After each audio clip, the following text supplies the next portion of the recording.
ब्रेकनंतर पुन्हा एकदा स्वागत। सकाळपासून सुरू असलेल्या रायगड जिल्ह्यातल्या मुसळधार पावसाचा मुंबई गोवा महामार्गाला मोठा फटका बसलाय।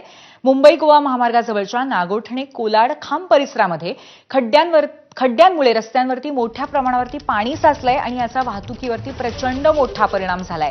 इथे वाहतूक कोंडी झाल्याचं चित्र आहे। या परिसरामध्ये वाहनांच्या मोठ्या लांब रांगा लागल्या आहेत आणि त्यामुळे प्रवासी आणि वाहन चालकांना प्रचंड मोठा नाहक त्रास सहन करावा लागतोय। पावसाचा जोर कायम राहिला तर मुंबई गोवा महामार्गावरती संपूर्ण वाहतूक ठप्प पडण्याची सुद्धा शक्यता वर्तवण्यात आली आहे।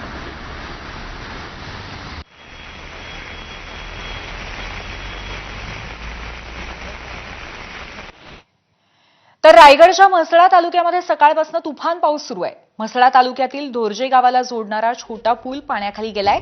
5 गावांचा संपर्क तुटलाय।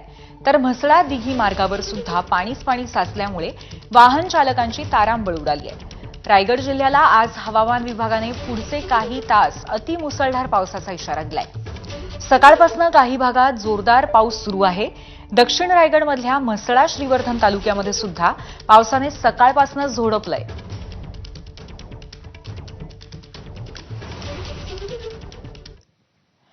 मुंबई गोवा हायवेवरती सुकेळी खिंडी जवळ पाणी आहे। हॉटेल गोमांतक परिसरामध्ये रस्त्यावरती पाणी साचलंय। वाहतुकीची कोंडी पाहायला मिळतेय। अर्धा तासहून अधिक वेळ वाहनांच्या रांगा इथे सुद्धा जमलेल्या आहेत। पाणी साचल्यामुळे वाहनांचा वेग मंदावलाय। वाहतूक कोंडी झाली आहे। अर्धवट स्थितीत सुरू असलेल्या मुंबई गोवा महामार्गाचं जे काम आहे त्याचा परिणाम वाहतुकीवरती पुन्हा एकदा पाहायला मिळतोय।